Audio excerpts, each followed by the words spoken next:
തിരുവല്ലയിൽ എന്തുണ്ടെന്ന് പറഞ്ഞേ? തിരുവല്ലയിൽ എന്റെ പൊന്ന് കാലമാളം ചേട്ടാ.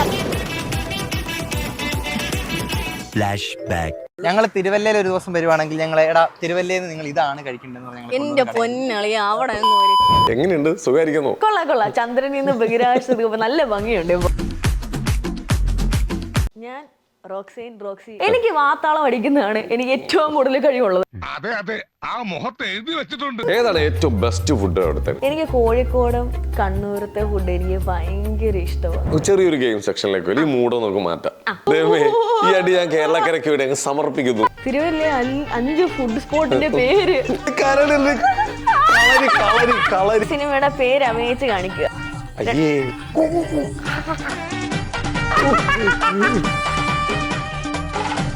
ഒളരിയിലെ മുരളി കരളി, ഒളരിയിലെ മുള്ളു. ഈ ഓൺലൈൻ മേഖലയില് കീർത്തിക്ക് ശത്രുക്കളുണ്ടോ? എന്റെ കൂടെ തന്നെ പഠിച്ച കുറച്ച് പയ്യന്മാരാ തിരുവല്ലയിലുള്ള. ഇവന്മാരെല്ലാം കൂടെ ചേർന്നൊരു വാട്സ്ആപ്പ് ഗ്രൂപ്പ് ഒക്കെ ഉണ്ടാക്കി എന്റെ അക്കൗണ്ട് ഡിസേബിൾ ചെയ്യാൻ വേണ്ടിട്ട് പോകും. എന്നെ പറ്റി പറയുന്നത് ഞാൻ അക്സെപ്റ്റ് ചെയ്യും. എന്റെ അച്ഛനെ അമ്മയൊക്കെ പറ്റി പറഞ്ഞു കഴിഞ്ഞാൽ എനിക്ക് പൊള്ളും. ഇപ്പൊ എന്റെ അച്ഛനെ പറ്റി ഞാൻ പറഞ്ഞ കാര്യം ഒരാൾ വിഷമിച്ച ബുദ്ധിമുട്ടിയാണ് പറയുന്നത്. അതിനെ ആ കണ്ണോടുകൂടെ അക്സെപ്റ്റ് ചെയ്ത ഒരു ഭാഗം ആൾക്കാരുണ്ട്. പക്ഷെ അതിനെ കൊട്ടിഘോഷിച്ച് എന്നെ മോശക്കാരിയാക്കാൻ ചിത്രീകരിച്ച ആൾക്കാരുണ്ട്. ശരിക്കും പറഞ്ഞ ഒരാളെ കുറ്റം പറഞ്ഞ് റീച്ച് ആവുക എന്നുള്ളതൊരു ട്രെൻഡാണിപ്പോൾ. പാലിയേറ്റീവ് കെയർ എന്ന് പറഞ്ഞു കഴിഞ്ഞാൽ ഒരു അനാഥാലയമോ വൃദ്ധസദനമോ അല്ല. ഒരു മോളെന്നുള്ള നിലയിൽ എൻ്റെ അച്ഛന് കൊടുക്കാവുന്ന ഏറ്റവും ബെസ്റ്റ് കെയർ കിട്ടുന്ന ഒരു ഫെസിലിറ്റിയിൽ എത്തിക്കുക, അതാണ് പാലിയേറ്റീവ് കെയർ.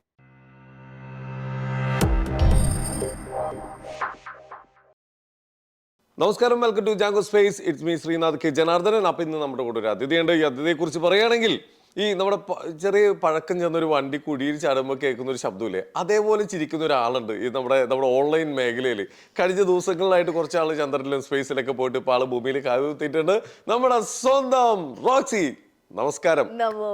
എങ്ങനെയുണ്ട്? സുഖമായിരിക്കുന്നു? കൊള്ളാം. ചന്ദ്രനിൽ നിന്ന് ബഹിരാകാശത്ത് നല്ല ഭംഗിയുണ്ട്. ഇപ്പൊ യാത്രയൊക്കെ കഴിഞ്ഞോ? സുഖമായിരിക്കണോ? തിരുവല്ലയിൽ എന്തുണ്ടെന്ന് പറഞ്ഞേ? തിരുവല്ലയിൽ എന്റെ പൊന്ന് കാലമാളം ചേട്ടാ, അതൊന്നും പറയല്ലേ. താഴെ നിൽക്കുന്ന തന്നെ ഭാഗ്യം. ഓക്കെ, എന്തായാലും പോട്ടെ, അതൊക്കെ നമുക്ക് അങ്ങ് മാറ്റി വെക്കാം. താങ്കൾ ആരാണ്? താങ്കൾ എവിടെ? എന്താണ് താങ്കളുടെ പരിപാടി? ആക്ച്വലി ഞാൻ റോക്സി എന്ന ഇൻസ്റ്റാഗ്രാമിലും യൂട്യൂബിലൊക്കെ അറിയപ്പെടും. ഒരു പാവം വേദനിക്കുന്ന കോടീശ്വരത്തൊക്കെ ശരിക്കും എന്റെ പേര് കീർത്തി സംഗീത് ശർമ്മ എപ്പോഴും എല്ലാവർക്കും അറിയത്തില്ല. സംഗീത് ശർമ്മ ഒളിപ്പിച്ചു വെച്ചാണ്. അതാണെങ്കിലേ ബർത്ത് സർട്ടിഫിക്കറ്റ് കീർത്തി സംഗീത് എസ് എന്നേ ഉള്ളു. അപ്പൊ ഞാൻ അമ്മയോട് കുറച്ചാണ് ചോദിച്ചു, അമ്മ എസ് എന്നാ മോനെ, അത് അപ്പൂപ്പന്റെ ശർമ്മ ഇട്ടതാന്ന്. പക്ഷേ അതിന്റെ അപ്പൂപ്പൻ ശർമ്മ, എന്റെ അമ്മയൊക്കെ ആന്ധ്ര ബ്രാഹ്മിൻസ് ഒക്കെയാ. അപ്പൊ അങ്ങനെയാണ് ഈ ശർമ്മമയം വന്നത്. ആന്ധ്ര ബ്രാഹ്മിൻസ് അമ്മ. ഓക്കെ. ഈ പേരിന്റെ അവസാനം എന്തിലാ വന്ന് നിക്കുക? ഇങ്ങനെ എന്തോ ഒരു അതല്ല വെച്ചാ ഈ ആന്ധ്ര നമ്മളിങ്ങനെ പറയില്ലേ, ഷെട്ടി റെഡ്ഡി എന്നൊക്കെ ഇങ്ങനെ പറയുന്ന പോലെ ഇവര് ശർമാസ് ആണ്. ഓക്കെ. അങ്ങനെയാണ്. പിന്നെ ശരിക്കും എന്നെ പറ്റി പറയുവാണെങ്കിൽ തിരുവല്ലയിലാണ് കറന്റ് താമസിക്കുന്നത്. അറിയാം, ഒരുപാട് അറിഞ്ഞിരിക്കുന്നു. പിന്നെ എഡ്യൂക്കേഷൻ PG വരെ ചെറുതായിട്ടൊന്ന് പഠിച്ചു. അതിനുശേഷം കുറച്ച് നാള് 4 വർഷം ബാങ്കിലെ പണിയെടുത്തു. അതിനുശേഷം ഞാൻ ഇതിലേക്ക് വന്നു. ഇതാണ് എന്റെ ജീവിതം. ഇപ്പൊ 7 മാസമായി. 7 മാസമായിട്ടുള്ളൂ ഈ മേഖലയിലേക്ക് എത്തിയിട്ട്. ഈ ഓൺലൈൻ സെക്ഷനിലേക്ക് വന്നിട്ട് 7 മാസമായിട്ടുള്ളൂ. അതിന് മുമ്പ് വരെ ബാങ്കിലായിരുന്നു. അതെ. അതുവരെ നമ്മളിങ്ങനെ ജസ്റ്റ് ചുമ്മാ സ്ക്രോൾ ചെയ്ത് വിട്ട് ഇവരൊക്കെ എന്തിരി ഇൻസ്റ്റാഗ്രാമിൽ കിടന്ന് കാണിക്കുന്ന പണിക്കൊന്നും പോകണ്ടെന്ന് പറഞ്ഞ് പുച്ഛിച്ച ടീമാണ് ഞാൻ ഉൾപ്പെടെ. അപ്പം ഞാൻ ഇവത്തെ വന്ന് പെട്ടു. ഇവത്തെ വന്നപ്പോഴാണ് നമുക്ക് അറിയുന്നത് ഇതിനകത്ത് സാധ്യതകൾ എന്തൊക്കെയാന്ന്. അങ്ങനെയാണ് ഞാൻ വെച്ച് ഇങ്ങനെ തന്നെ ഞാൻ ഒരു കാര്യം ചോദിക്കട്ടെ, എന്റെ പിന്നെ ഇപ്പൊ ബാങ്കിലൊക്കെ ജോലി എടുക്കുന്ന ഏറ്റവും കൂടുതൽ പ്രഷറുള്ള ഒരു മേഖലയാണ് ബാങ്കിങ്. അത്യാവശ്യം നല്ല പണിയുണ്ട് അല്ലേ? അവിടെ ഇരിക്കുന്നവരൊക്കെ ഇപ്പൊ ആലോചിക്കും, ശരിയാണല്ലോ ആ പെണ്ണ് പറഞ്ഞ് ശരിയാണല്ലോ, അവിടെ പോയെങ്കിൽ ഇരുന്നാൽ മതി, അതാകുമ്പോൾ വീട്ടിൽ പോയി ചുമ്മാ ഇരുന്നാൽ മതി. എന്താണ് ഇപ്പൊ ഇതിലേക്ക് വന്നിട്ടുണ്ടായ മാറ്റം? എന്താണ് ഈ ഓൺലൈൻ മേഖലയിലേക്ക് വന്നിട്ട് മാറ്റം? എന്താന്ന് വെച്ച് കഴിഞ്ഞാല് എനിക്ക് കുറച്ചും കൂടെ സ്വന്തമായിട്ട് എന്നെ എക്സ്പ്ലോർ ചെയ്യാൻ പറ്റി. ഞാൻ ഇപ്പോഴാണ് അറിയുന്നത് എന്നെ കൊണ്ട് ഇങ്ങനെയൊക്കെ ചെയ്യാനൊക്കെ പറ്റുമെന്ന്. മുന്നേ ഞാൻ ഇച്ചിരി വായാടിയാണ്, ഇപ്പോഴും വായാടി തന്നെ, സംസാരിക്കാനൊക്കെ അറിയാമെങ്കിലും ഞാൻ ഒരിക്കലും വിചാരിക്കുന്നില്ല ഈ ഓൺലൈൻ ഇൻസ്റ്റാഗ്രാം യൂട്യൂബിൽ കൂടെ നമുക്ക് ഇങ്ങനെയൊക്കെ വരുമാനം സമ്പാദിക്കാൻ പറ്റും എന്ന് ഞാൻ വിചാരിക്കുന്നില്ല. അത് എന്റെ വലിയൊരു റിയലൈസേഷൻ ആയിരുന്നു, എന്റെ അയ്യോപ്പണമായിരുന്നു ശരിക്കും പറഞ്ഞാൽ. ഞാൻ വിചാരിച്ചുകൊണ്ടിരുന്ന ജീവിതകാലം മൊത്തം ഒരു 9 to 5 ഒരു 9 to 6 ജോലി ചെയ്ത് മാത്രമേ നമുക്ക് മുമ്പോട്ട് പോകാൻ പറ്റത്തുള്ളൂ. പക്ഷെ അല്ല, അതിനെ വെച്ച് വലിയൊരു അയ്യോപ്പണറായിരുന്നു ഇപ്പൊ ഞാൻ ചെയ്തുകൊണ്ടിരിക്കുന്ന കാര്യം. ഓൺലൈൻ മേഖലയിൽ നമുക്ക് പൈസ ഉണ്ടാക്കാൻ പറ്റും, നല്ലൊരു സാധ്യതയുണ്ട്. ഉണ്ടല്ലേ? അതെ, ഉണ്ട്. ഓക്കെ, അതിന് എന്താണ് നമ്മൾ എന്താ ചെയ്യണ്ടേ? നമുക്ക് ചെയ്യാൻ കാരണം ചുമ്മാ നമ്മൾ ആഗ്രഹം കൊണ്ട് ഇറങ്ങി തിരിച്ചാൽ മാത്രം പോരല്ലോ, അതിൽ പണിയെടുക്കണമല്ലോ. ഞാൻ ഇത് ശരിക്കും പറഞ്ഞ റിസ്കി ആയിട്ടുള്ള ഒരു മേഖല തന്നെയാണ്. ഞാൻ ഒരിക്കലും ആരോടും ഉള്ള ജോലിയും അല്ലെങ്കിൽ പഠിത്തം ഒന്നും ഇട്ടേച്ച് ഇതിനകത്ത് വരാൻ ഞാൻ ഒരിക്കലും പറയത്തില്ല. റിസ്ക് ഉണ്ട് ഇതിനകത്ത്. ഇപ്പൊ സ്ട്രീമിംഗ് ഞാൻ സ്റ്റാർട്ട് ചെയ്ത് വന്നപ്പോഴത്തേനും സത്യം പറഞ്ഞാൽ അതിനകത്ത് ലക്ക് എന്ന് പറഞ്ഞ ഫാക്ടറും ഉണ്ട്, കൺസിസ്റ്റൻസിയും ലക്കും. ഞാൻ ആദ്യത്തെ ഒരു 100 ദിവസം 100-150 ദിവസത്തോളം ഞാൻ എവിടെ ട്രാവൽ ചെയ്താലും ഇപ്പോഴും എൻ്റെ ലാപ്ടോപ്പാണ് എൻ്റെ കൈ. ഞാൻ 4 വർഷം മുമ്പ് EMI വാങ്ങിച്ച ലാപ്ടോപ്പ്. അതും കൊണ്ട് ഞാൻ സഞ്ചരിക്കും. എവിടെയാണോ അവിടെ നിന്ന് ഞാൻ മിനിമം ഒരു 2 മണിക്കൂറെങ്കിലും ഞാൻ സ്ട്രീം ചെയ്യും. അത്രയ്ക്ക് കൺസിസ്റ്റന്റ് ആയിരുന്നു ആദ്യത്തെ ഒരു 3-4 മാസം. അതും കൂടെ കൊണ്ടിട്ടാണ് ഞാൻ പെട്ടെന്ന് ഇങ്ങനെ സക്സസ് ആയി വന്നത്. സ്ട്രീമിംഗിൽ എന്താണ്, എന്തിനെ കുറിച്ചാണ് സംസാരിക്കുന്നതൊക്കെ ചെയ്യുക? സ്ട്രീമിംഗ് എന്ന് പറയുമ്പോൾ നമുക്ക് ശരിക്കും പറഞ്ഞാൽ ഗെയിമിംഗ് സ്ട്രീമിംഗ് മാത്രം അല്ല ഉള്ളത്. കേരളത്തിൽ ഏറ്റവും കൂടുതൽ നോൺ ആയിട്ടുള്ളത് ഗെയിമിംഗ് സ്ട്രീമിംഗ് മാത്രമായിട്ടുള്ളത്. എല്ലാവരുടെയും വിചാരം ഗെയിമിംഗ് സ്ട്രീമിംഗ് മാത്രമേ ഉള്ളൂ. അല്ല, ഇപ്പൊ നമ്മൾ ട്വിച്ച് എന്നൊക്കെ പറഞ്ഞ പ്ലാറ്റ്ഫോം ഉണ്ട്. അതിലൊക്കെ എടുത്തു നോക്കിയാൽ പല പല കാറ്റഗറീസ് ഉണ്ട്. IRL സ്ട്രീം ഉണ്ട്, ഗെയിമിംഗ് സ്ട്രീം ഉണ്ട്, ജസ്റ്റ് ചാറ്റിംഗ് സ്ട്രീം ഉണ്ട്. അങ്ങനെ ഒരുപാട് കാറ്റഗറീസ് ഉണ്ട്. ഇതില് ഞാൻ ഫോക്കസ് ചെയ്യുന്നത് എല്ലാം കൂടെ ചേർത്തിട്ടുള്ള ഒരു എന്റർടൈൻമെന്റ്. എല്ലാം കൂടി എനിക്ക് വാത്താളം അടിക്കുന്നതാണ് എനിക്ക് ഏറ്റവും കൂടുതൽ കഴിവുള്ളത്. അതിലൂടെ മുമ്പോട്ട് പോകുന്നത്. അപ്പൊ അതാണ് എടുത്തേക്കുന്നത്. ഇപ്പൊ ഗെയിമിംഗ് എന്താ പറയാ, ഇതിലിപ്പോ റോസ്റ്റിംഗ് ഉണ്ടോ? ഇല്ല, റോസ്റ്റിംഗ് നമ്മൾ അധികം ചെയ്യാറില്ലല്ലോ. എന്നെ ഇങ്ങോട്ട് ചൊറഞ്ഞ ഒരു 2 പേരെ തിരിച്ച് റോസ്റ്റ് ചെയ്താൽ ഞാൻ അങ്ങനെ ആരും വേദനിപ്പിക്കുന്ന പരിപാടിയില്ല. ഓക്കെ. ഈ ചെറുപ്പത്തിലെ ഈ പ്രതികരണ ശേഷി ഉണ്ടായിരുന്നു അത്യാവശ്യം നന്നായിട്ട്? പ്രതികരണശേഷി സത്യം പറഞ്ഞു ഇപ്പോഴും ഇല്ല. ഇതിനകത്ത് വന്നതിന് പിന്നെ അടി കിട്ടിയാണ് തിരിച്ചു കൊടുക്കാൻ പഠിച്ചത്. നമ്മൾ അങ്ങനെ കിട്ടിയ അടിയൊക്കെ തിരിച്ചു കൊടുത്തു തുടങ്ങിയോ? കിട്ടിയ അടിയൊക്കെ ലീഗലി നമ്മൾ തിരിച്ചു കൊടുക്കും. ആവശ്യമില്ലാത്താണെങ്കിൽ തിരിച്ചു കൊടുക്കുന്നുണ്ട്. ഉള്ളൂ. അല്ലെങ്കിൽ നമ്മൾ ജസ്റ്റ് ഫണ്ണാണ് ഫണ്ണായിട്ട് വിടും. ഒരുപാട് സീരിയസ് ആയിട്ട് നമ്മുടെ ഫാമിലിയിലൊക്കെ തൊടാൻ വന്നു കഴിഞ്ഞാൽ റെസ്പോണ്ട് ചെയ്ത് തുടങ്ങും. എന്നെ പറ്റി പറയുന്നതിന് അക്സെപ്റ്റ് ചെയ്യും. എന്റെ അച്ഛനെ അമ്മയൊക്കെ പറ്റി പറഞ്ഞു കഴിഞ്ഞാൽ എനിക്ക് പൊള്ളും. അത് ഞാൻ ലീഗലി മൂവ് ചെയ്യും. എന്തായാലും ഇപ്പൊ ഈ കുറച്ച് നാളായിട്ട് നമ്മളൊന്ന് മുകളിലോട്ടൊക്കെ ഒന്ന് പോയി വരുമ്പോഴത്തേക്കും ഈ കമന്റ് ബോക്സിൽ എവിടെ കീർത്തിയുടെ ഫോട്ടോ കണ്ടാലും അതിന്റെ അടിയിൽ കുറെ കമന്റുകൾ ഉണ്ടായിരുന്നു. ഇപ്പൊ ഒന്നും കാണുന്നില്ല. ഇപ്പൊ അതെല്ലാം ആൾക്കാർക്കൊക്കെ മതിയായി തോന്നുന്നുണ്ട്. ഇനി വിട്ടേക്കാം, കുറെ നാള് നമ്മളെ ഇതൊക്കെ കിട്ടി പോട്ടെ. ചെറുപ്പത്തിലെ ഈ പഠിക്കുന്ന ടൈമിലൊക്കെ എന്തായിരുന്നു ആക്ടിവിറ്റി ഒക്കെ? കലാപരമായിട്ടുള്ള കഴിവുകളൊക്കെ ഉണ്ടായിരുന്നു? കലാപരമായിട്ടുള്ള കഴിവുകളൊക്കെ ഉണ്ടായെന്ന് വെച്ചാൽ അമ്മ പ്ലേ ബാക്ക് സിംഗറാ ശരിക്കും പറഞ്ഞു. അപ്പൊ അമ്മയോട് ഒരു ഇച്ചിരി ചെറുതായിട്ട് സിനിമയിലൊക്കെ ദാസാറിന്റെ ഒക്കെ കൂടെ പാടിയിട്ടുണ്ട്. ദാസാറിന്റെ കൂടെയോ? പാടിയിട്ടുണ്ട്. പഴയത് ഏത് പാട്ട്? കൊമ്പെന്ന് പറഞ്ഞൊരു മൂവിക്കകത്ത്. അമ്മയുടെ പേര് സീമാ ബെഹൻ എന്നാണ്. അമ്മ മ്യൂസിക് ഡയറക്ടറാണ്, സിംഗറാണ്. അമ്മയ്ക്ക് ഒരുപാട് പഴയ ആൾക്കാർ അറിയാം. അമ്മ ഒരുപാട് കച്ചേരികൾ ചെയ്തിട്ടുണ്ട്. ചിത്ര മാമിനൊക്കെ അമ്മേനെ അറിയാം. കുറെ പേർക്ക് അറിയാം അമ്മേനെ. ഇത് ആദ്യത്തെ അറിവാട്ടോ ആദ്യമായിട്ടാണ് പറയുന്നത്. കാരണം അമ്മ എന്ന് പറയുന്ന ഒരാള് കുറെ പേരുടെ മനസ്സിൽ നല്ല റെസ്പെക്റ്റ് ഉള്ള ഒരു വ്യക്തിയാണ് ശരിക്കും പറഞ്ഞ എൻ്റെ അമ്മ. അപ്പം അമ്മയെ പോലെ സിംഗർ ആവാത്തത് കൊണ്ടാണ് ഞാൻ പിന്നെ അത് വെളിയിൽ റിവീൽ ചെയ്യാഞ്ഞത്. പാട്ട് പഠിക്കാൻ പറഞ്ഞായിരുന്നോ അമ്മ? പിന്നെ പഠിച്ചായിരുന്നോ? ഞാൻ പഠിച്ചില്ല.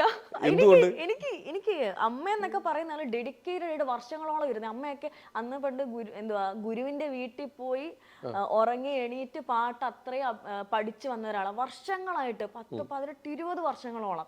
അപ്പൊ നമ്മക്ക് അതൊന്നും പറ്റത്തില്ല.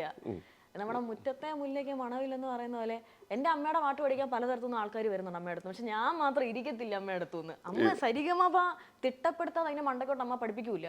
അത്രയ്ക്ക് സ്ട്രിക്റ്റ് അമ്മ പഠിപ്പിച്ചു. ചുമ്മാ ശ്രമിച്ചു നോക്കിയായിരുന്നു, എവിടെയെങ്കിലും പാടി നോക്കിയായിരുന്നു? ശ്രമിച്ചൊക്കെ നോക്കി. എന്നിട്ട് എന്തായിരുന്നു, സക്സസ് ആയോ? ചെറുങ്ങനെ പാടുമെന്ന് അമ്മയുടെ മുമ്പിൽ പാടി കഴിഞ്ഞാൽ പ്രശ്നമാ. അപ്പൊ നമ്മൾ അടുത്തായി കീർത്തിയുടെ പാട്ട് കേൾക്കാൻ പോകും. ഒന്നും നോക്കണ്ട, ഒരു രണ്ടൊരു പാട്ട് കഴിഞ്ഞിട്ട് നമുക്ക് മുമ്പോട്ടോ. തെറ്റുകളുണ്ടെങ്കിൽ ക്ഷമിക്കണം. അമ്മ ഇത് കാണരുത്. ക്ഷമിച്ചിരിക്കും, കേരളം ക്ഷമിച്ചിരിക്കും. കീർത്തി പാടിക്കോ.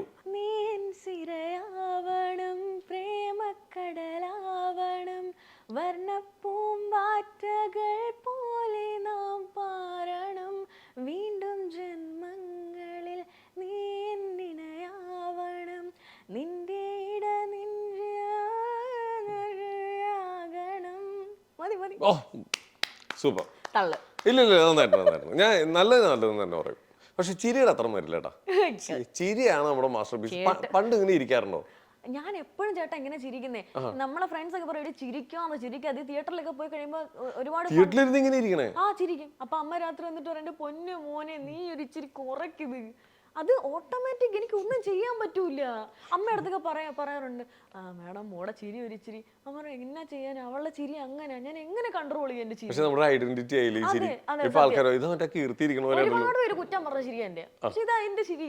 ഐഡന്റിറ്റി ആക്കി ഇപ്പൊ നമ്മുടെ ട്രെൻഡ് ആക്കി മാറ്റിയത്.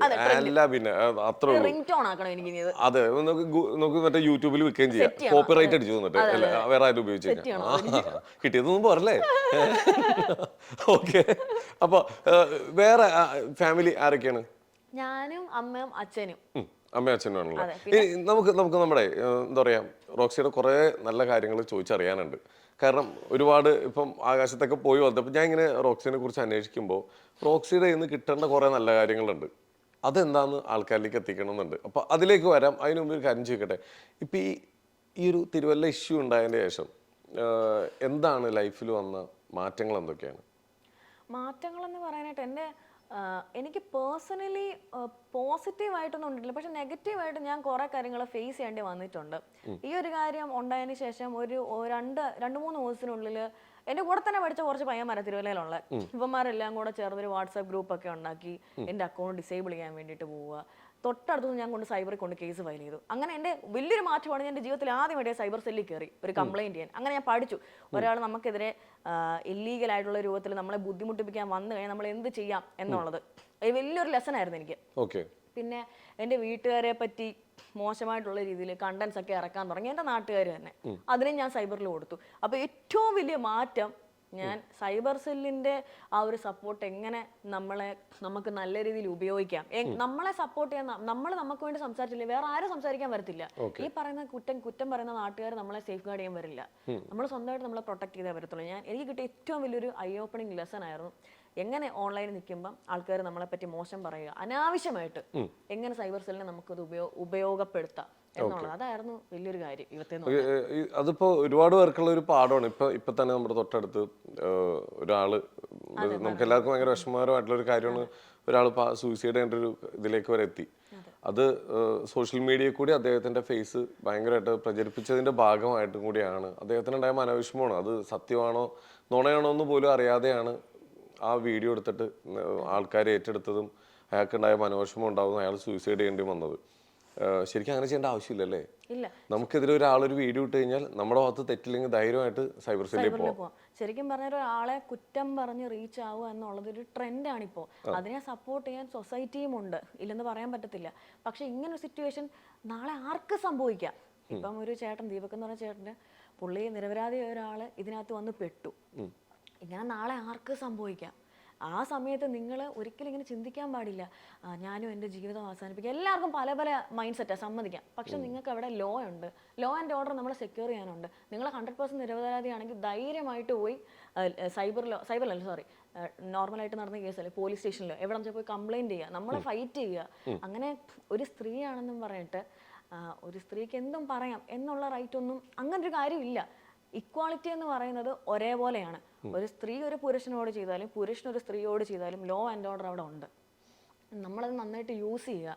പിന്നെ ഇതുപോലൊരു സിറ്റുവേഷനിൽ എനിക്കിപ്പോൾ ഇങ്ങനെ സിറ്റുവേഷൻ ഉണ്ടാവുകയാണെങ്കിൽ ഉറപ്പായിട്ട് ഞാനൊരു വീഡിയോ എടുത്ത് വെക്കും എവിഡൻസിന് വേണ്ടിയിട്ട്. ഞാൻ ഡയറക്റ്റ് അത് പോലീസ് സ്റ്റേഷനിൽ വിവരം അറിയിക്കും. ഞാനത് ലീഗലി ആയിരിക്കും മൂവ് ചെയ്യുക. ഞാൻ ഒരിക്കലും അത് പോസ്റ്റ് ചെയ്ത് അയാൾ നമ്മുടെ അടുത്ത് മോശത്തരമാണ് ചെയ്തത് 100% സമ്മതിക്കുന്നു. ഇപ്പം എനിക്ക് അങ്ങനെ സിറ്റുവേഷനിൽ ആ ഒരു വ്യക്തി എൻ്റെ അടുത്ത് മോശത്തരം ചെയ്തത്, പക്ഷെ ആ ഒരാളുടെ ഒരു മോശമായ സ്വഭാവം കാരണം അവരുടെ വീട്ടിലുള്ള ആൾക്കാർ, കല്യാണപ്രായമെത്തിയ മോള് കാണാം, അവരുടെ വൈഫ് കാണാം, സൊസൈറ്റി, തെറ്റാണ്. പക്ഷെ നമ്മളത് ലീഗലി മൂവ് ചെയ്യുക. നമുക്കതിന് കോമ്പൻസേഷൻ വാങ്ങിക്കുക. ഒരാളെ കറക്റ്റ് ആയിട്ടുള്ള കാര്യമാണ്. കാരണം ഒരാൾ നമ്മളോട് മോശമായിട്ട് പെരുമാറി കഴിഞ്ഞാൽ അത് വീഡിയോ എടുത്ത് വെക്കാം നമുക്ക്. പക്ഷെ ഈ സമൂഹ മാധ്യമങ്ങളിൽ കൂടി പ്രചരിപ്പിക്കുന്നതിന് മുമ്പ് തന്നെ നമുക്ക് സ്റ്റേഷനിൽ പോയിട്ട് അത് തെളിവാണ് നമ്മുടെ കയ്യിലിരിക്കുന്നത്. അദ്ദേഹം കുറ്റം സമ്മതിക്കുന്നുണ്ടെങ്കിൽ ആ രീതിയിൽ മൂവ് ചെയ്യാം. പക്ഷെ റോക്സി പറയുന്നത് കുറ്റം സമ്മതിച്ചാലും ആ വീഡിയോ പോസ്റ്റ് ചെയ്യില്ല. ഞാനത് കാരണം അവർക്കൊരു ഫാമിലി ഉണ്ട്. ഫാമിലിനെ മാത്രം ഓർത്തിട്ടാണ്. ഇപ്പൊ ഞാൻ ഒരു സൈബറിൽ കേസ് ഫയൽ ചെയ്തിട്ടുണ്ട്. പല കേസസും ഞാൻ കോർട്ടിൽ മൂവ് ചെയ്യാത്തത് വെറും മാനുഷിക പരിഗണന കൊണ്ട് മാത്രമാണ്. എന്നെ എൻ്റെ കുടുംബക്കാരെ അത്രമാത്രം മോശക്കാരൊക്കെ ചിത്രീകരിച്ചപ്പോഴും സൈബറിൽ വെച്ച് പല കേസുകളും അതിനെ ഒതുക്കി വിട്ടത് കോർട്ടിൽ പോയി കഴിഞ്ഞാൽ അപ്പുറേ നിൽക്കുന്നവരുടെ ഫാമിലി, അവരുടെ ഫ്യൂച്ചർ, അത് ഞാൻ കൺസിഡർ ചെയ്യുന്നതുകൊണ്ട് മാത്രമാണ്. എന്നെ അങ്ങനെ കൺസിഡർ ചെയ്യുന്ന എനിക്ക് ഒരു ഇതും ഇല്ല ഇപ്പോഴും. ഓക്കെ. നമ്മളെപ്പോഴും അപ്പുറം നിൽക്കുന്ന നമ്മുടെ ഓപ്പോസിറ്റ് സൈഡിൽ നമ്മളെപ്പറ്റി മോശം പറഞ്ഞ അല്ലെങ്കിൽ നമ്മളെപ്പറ്റി ഗ്രഡ്ജ് വെച്ച് നിൽക്കുന്ന ആ ഒരാളുടെ സൈഡിലെ അവസ്ഥ ഒന്ന് മനസ്സിലാക്കിയാൽ തീരാവുന്നതേ ഉള്ളൂ. തീർച്ചയായിട്ടും അങ്ങനെ തന്നെ ആവട്ടെ. എല്ലാവരും അങ്ങനെ ചിന്തിച്ച് ഓരോ തീരുമാനങ്ങൾ എടുക്കട്ടെ. ഞാൻ പറയുന്നില്ല, നമ്മൾ ലീഗലി മൂവ് ചെയ്യണം. അല്ല, അബ്യൂസ് ഉണ്ടായി കഴിഞ്ഞാൽ നമ്മൾ എന്തായാലും അതിനെ പ്രതികരിക്കണം. പക്ഷെ ഈ എടുത്തിയാടി നമ്മൾ അത് തെളിയിക്കപ്പെടുന്ന വരെ അതിനൊരു സ്പേസ് കൊടുക്കണം എന്തായാലും. തീർച്ചയായിട്ടും. അപ്പോൾ അതേപോലെ തന്നെ ശരിക്കും ഈ ഒരു തിരുവല്ലയുടെ ഞാൻ ഒന്നും കൂടി ചോദിക്കണത്, അത് തോന്നിയിട്ടുണ്ടോ ഞാൻ അങ്ങനെ പറയണ്ടായിരുന്നു എന്ന്? ആ തിരുവല്ലയുടെ കാര്യം ആ ഒരു ഇന്റർവ്യൂ എടുത്ത് വെച്ച് നോക്കുവാണെങ്കിൽ തന്നെ അറിയാം, നമ്മൾ ഭയങ്കര ഫണ്ണായിട്ടുള്ള രീതിയിൽ ഒരു ഫ്രണ്ടിനോട് സംസാരിക്കുന്ന രൂപത്തിലാണ് ഞാൻ ഇന്റർവ്യൂ കൊണ്ടുപോയത്. എൻ്റെ ആ ഒരു രീതി തന്നെ അങ്ങനെയായിരുന്നു. അതിനകത്തൊരു സ്ലിപ്പ് ഓഫ് ടങ് ആയിരുന്നു ആ പറഞ്ഞ ഒരു കാര്യം. ബട്ട് സ്റ്റിൽ ഫുഡിനെ പറ്റിയാണ് ചോദിച്ചത്. അപ്പം ഞാൻ പറയുകയാണെങ്കിൽ നമുക്ക് ഭരണപക്ഷം നമ്മൾ എന്തുവാ ഇതിലേക്ക് പാർട്ടീസിലേക്ക് വരുവാണെങ്കിൽ ഭരിക്കുന്ന പാർട്ടി, ഓപ്പോസിറ്റ് നിൽക്കുന്ന പാർട്ടി. ഭരിക്കുന്ന പാർട്ടി എന്ത് നല്ല കാര്യം ചെയ്താലും ഓപ്പോസിറ്റ് നിൽക്കുന്ന പാർട്ടി കുറ്റം പറയുന്നില്ലേ? അപ്പോൾ അങ്ങനെ വരുമ്പോഴത്തേനും അതിൻ്റെയൊക്കെ ആ പറയുന്നതിൻ്റെ ഒരു 0.2% മാത്രം എന്തോ ഞാൻ ഫുഡിൻ്റെ കാര്യത്തിൽ എൻ്റെ നാടിനെ പറ്റി ഞാൻ പറഞ്ഞിട്ടുള്ളൂ. അപ്പോൾ പോലും തിരുവല്ലയിൽ ഒരുപാട് സ്റ്റോഴ്സ് ഉണ്ട്, ഒരുപാട് നല്ല നല്ല കാര്യങ്ങളുണ്ട്. ടൂറിസത്തിന് അട്രാക്റ്റീവ് ആയിട്ടുള്ളൊരു പ്ലേസ് തന്നെയാണ് തിരുവല്ല. പക്ഷെ ഒരു ചെറിയ കാര്യം ചൂണ്ടിക്കാണിക്കുന്നത് നമ്മുടെ നാട് മെച്ചപ്പെടാൻ വേണ്ടിയിട്ടാണ്. അത് നമ്മൾ മനസ്സിലാക്കാതെ ഒരാളെ കുറ്റപ്പെടുത്തുന്നത്, എന്തിനു കുറ്റപ്പെടുത്തുന്നത്? എനിക്ക് ഇത്രയും കുറ്റപ്പെടുത്തൽ ആ ഒരു ഇൻ ആൻഡ് അറൗണ്ടിലുള്ള ആൾക്കാരാണെങ്കിലും ഇത്രയും കുറ്റപ്പെടുത്തൽ, എൻ്റെ വീട്ടുകാരെ പറ്റി മോശം പറയുക, അക്കൗണ്ട് ഡിസേബിൾ ചെയ്ത് കളയാൻ വേണ്ടി വരിക, അതിനു വേണ്ടിയിട്ട് അത്രയും വലിയൊരു തെറ്റാണോ ഞാൻ ചെയ്തത്? ഒരാൾ ഒരു കാര്യം പറയാം, അങ്ങനെയാണെങ്കിൽ മുമ്പ് പറഞ്ഞാലേ ഓരോ പാർട്ടികളും അങ്ങോട്ടും ഇങ്ങോട്ടും പറയുന്നതൊക്കെ അതിനൊന്നും ഇവിടെ ആർക്കും ഒരു കുഴപ്പവും ഇല്ല. നമ്മൾ ഒരാളൊരു ചെറിയൊരു കാര്യം പറഞ്ഞു, അതാണ് ഏറ്റവും വലിയ കുഴപ്പം. സൈബർ അറ്റാക്ക് ആയിരുന്നു. ഹോൾ തിരുവല്ലക്കാരെല്ലാം കൂടെ ചേർന്നിട്ട് എന്നെ തിരുവല്ലയിൽ നിന്ന് ഡീപ്പോർട്ട് ചെയ്യാനുള്ള അവിടം വരെയൊക്കെ കാര്യങ്ങൾ എത്തി. നീ എന്തിനിവിടെ നിൽക്കുന്നു, നീ സ്ഥലത്തുനിന്ന് ഇറങ്ങിപ്പോവും. പുറത്തേക്ക് ഇറങ്ങും. പബ്ലിക്കിൽ നിന്ന് അങ്ങനെ കിട്ടിയിട്ടുണ്ടോ? റീസെന്റ് ഒരു സംസാരം വന്നു ഒരു 2 ആഴ്ച മുമ്പ്. നിങ്ങളല്ലേ തിരുവല്ലയെ പറ്റി പറഞ്ഞു? ഞാൻ പറഞ്ഞു ഞാൻ തന്നെയാണ് തിരുവല്ലയെ പറ്റി പറഞ്ഞത്. ഞാൻ ടൗൺ വരുന്ന പോയിട്ട് ഇറങ്ങി വരുന്ന വഴിക്ക് ഞങ്ങളുടെ അടുത്തൊക്കെ ചോദിച്ചു ആരാ ഇത് പറഞ്ഞേ? ഞാൻ പറഞ്ഞത് തെറ്റെന്താണ്? എനിക്കുണ്ടായ അനുഭവങ്ങൾ വളരെ മോശമായിരുന്നു. അപ്പം എനിക്ക് എൻ്റെ അനുഭവം വെച്ചിട്ട് സംസാരിക്കാൻ പറ്റത്തുള്ളൂ. പുള്ളി അപ്പം ഞാനൊരു ഇഷ്യൂ ഞാൻ അഡ്രസ്സ് ചെയ്തു. ഇങ്ങനെ മോശം പറയുന്നൊരു ഇഷ്യൂ, അത് ഞാൻ ഇവിടെ പറയാൻ ആഗ്രഹിക്കുന്നില്ല. അത് ഒരുപാട് സ്ത്രീകളെ പറ്റി ഉള്ളൊരു സംഭവമാണ്. ഉടനെ ആ കൂട്ടത്തിലുണ്ടായിരുന്ന ചേട്ടൻ പറയാണ്, സ്ത്രീകളെ പറ്റി മോശം പറഞ്ഞ് ഇത്ര വലിയ കാര്യമാണ്, ഇതൊക്കെ എല്ലാ നാട്ടിലും നടക്കുന്നില്ല എന്ന്. ഇതൊക്കെ എങ്ങനെയാണ് ജനറലൈസ് ചെയ്യാൻ പറ്റുക? ഇതൊക്കെ എങ്ങനെയാണ് ഇത്ര ഈസി ആയിട്ട് വിടാൻ പറ്റുക? ഒരു കാര്യം അവിടെ ഉണ്ട്, ഇതൊക്കെ എങ്ങനെയാണ് എനിക്ക് അക്സെപ്റ്റ് ചെയ്യാൻ പറ്റുക? എനിക്ക് പറ്റില്ല ഒന്നും അക്സെപ്റ്റ് ചെയ്യാൻ. എനിക്ക് പറ്റാത്ത കാര്യങ്ങൾ ഞാൻ പറയില്ല ചേട്ടാ, അത്രേ ഉള്ളൂ. തെറ്റ് കണ്ടാ പ്രതികരിക്കും. നമ്മൾ ഇമ്പ്രൂവ് ചെയ്യാൻ വേണ്ടി ഒരു കാര്യം പറയുമ്പം എനിക്ക് ഭയങ്കര ആഗ്രഹമുണ്ട്, എൻ്റെ നാട്ടിലെല്ലാം വേണം, ഞാൻ ആഗ്രഹിക്കുന്നത് തെറ്റാണോ? ആ ഒരു ആഗ്രഹത്തിന്റെ പുറത്തേക്ക് ഞാൻ പറഞ്ഞു. എനിക്ക് തോന്നുന്നത് നമ്മൾ ആ പറഞ്ഞ രീതിയുടെ ആയിരിക്കും. ചിലപ്പോ റോക്സിനെ സംബന്ധിച്ചിടത്തോളം അത് ഒരു ഭയങ്കര ഫണ്ണായിട്ട് സംസാരിച്ചിട്ട് പോകുന്നതിന്റെ കൂട്ടത്തിൽ പറഞ്ഞൊരു കാര്യമായിരിക്കും. പക്ഷെ നമ്മുടെ ഉദ്ദേശശുദ്ധി എന്ന് പറഞ്ഞു കഴിഞ്ഞാൽ നമ്മുടെ നാട്ടിൽ ഒരുപാട് ഫുഡ് സ്പോട്ടുകളൊക്കെ വേണം, ഇത്രയും നല്ല ടൂറിസ്റ്റ് പ്ലേസ്. അതാണ് എനിക്ക് മനസ്സിലാവുന്നത് പറഞ്ഞു. ഞാൻ ഇപ്പൊ വെളുപ്പിക്കണേന്ന് പറയും ആൾക്കാർ. അല്ല, ഞാൻ ഒന്ന് ക്ലിയർ ആക്കി തന്നതാണ്. ഓക്കെ. അപ്പൊ നമ്മുടെ വായിന്നറിയാതെ വന്ന ഒരു ചെറിയൊരു സ്ലിപ്പ് ഓഫ് ടങ് ആയിരുന്നു. ഓക്കെ, അതാണ് ഇപ്പൊ ഇവിടം വരെയൊക്കെ എത്തിച്ചത്, ഈ ഇന്റർവ്യൂവിൽ വരെ എത്തിയത്. ഓക്കെ, അതെന്ന് വെച്ചാൽ ആദ്യമൊക്കെ നമ്മൾ ഇങ്ങനെ ചിന്തിച്ചായിരുന്നു കേട്ടോ, എന്തിനാണ് അങ്ങനെ ആ കുട്ടി പറഞ്ഞത്. പിന്നെ പിന്നെ പിന്നെ ഇങ്ങനെ ആൾക്കാർ എടുത്തിട്ട് ഇങ്ങനെ ഈ പോകുമ്പോൾ പിന്നെ നമ്മൾ തന്നെ ചിന്തിച്ചു തുടങ്ങി, ഇത്രയൊക്കെ വേണോ എന്ന് ചിന്തിക്കുന്ന ഒരു സമയം ഉണ്ടാവും. പിന്നെ ആൾക്കാർക്ക് മനസ്സിലായി എന്തിനാ വെറുതെ ഇത്രയൊക്കെ പറഞ്ഞ് എന്തോരം കാര്യങ്ങൾ നമ്മുടെ ചുറ്റും നടക്കുന്നത്, അതിൻ്റെയൊക്കെ പുറകെ പോകാലോ എന്ന്.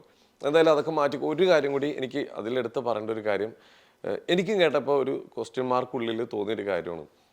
അച്ഛൻ പാലിയേറ്റീവ് കെയറിലാണെന്ന് പറയുന്നതിനെ കുറിച്ച് ഭയങ്കര വിവാദമായിരുന്നു. എന്നിട്ട് മോളിപ്പുറത്ത് വന്ന് സൂയിക്കുകയാണ്, അച്ഛനെയൊക്കെ കൊണ്ടുപോയിട്ട് എവിടെയോ ആക്കിയൊക്കെ. എന്താണ് അതിനെക്കുറിച്ച് പറയാനുള്ളത്? ചേട്ടാ, first of all palliative care എന്ന് പറഞ്ഞു കഴിഞ്ഞാൽ ഒരു അനാഥാലയമോ വൃദ്ധസദനമോ അല്ല, ഒരിക്കലും അല്ല. അത് ഒരുപാട് പേർക്ക് ഇപ്പോഴും അറിയത്തില്ല. ഒരു മോളെന്നുള്ള നിലയിൽ എൻ്റെ അച്ഛന് കൊടുക്കാവുന്ന ഏറ്റവും ബെസ്റ്റ് കെയർ കിട്ടുന്ന ഒരു ഫെസിലിറ്റിയിൽ എത്തിക്കുക, അതായത് ഒരു പേഷ്യൻറ്റിനെ അണുവിമുക്തമായി നോക്കാൻ പറ്റുന്ന ഒരു ഫെസിലിറ്റി, അതാണ് പാലിയേറ്റീവ് കെയർ.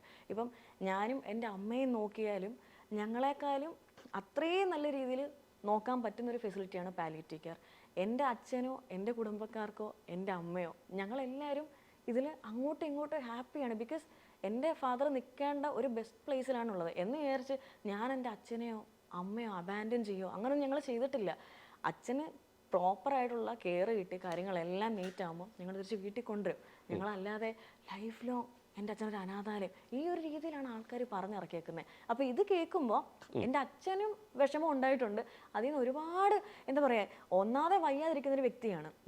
അതിൻ്റെ കൂടെ ഇങ്ങനെയുള്ള കാര്യങ്ങൾ അച്ഛൻ കേൾക്കുമ്പോൾ ഒന്നുകൂടെ അച്ഛന് വിഷമമായി, ഡിപ്രഷനെ, അതോടുകൂടെ അനുബന്ധിച്ച് അസുഖങ്ങളും വരാൻ തുടങ്ങി. അപ്പം ഈ കുറ്റം പറയുന്നവർ നമ്മുടെ ഈ വിവാഹത്തിന് ശേഷം അതെ, കാരണം ഇത് അത്രയ്ക്ക് വയ്യാതിരിക്കുന്ന ഒരാൾക്ക് ഇതൊക്കെ കേൾക്കുമ്പോൾ അവരുടെ മനസ്സ് എന്തുമാത്രം വേദനിക്കും, എന്തുമാത്രം വീക്കായിരിക്കും.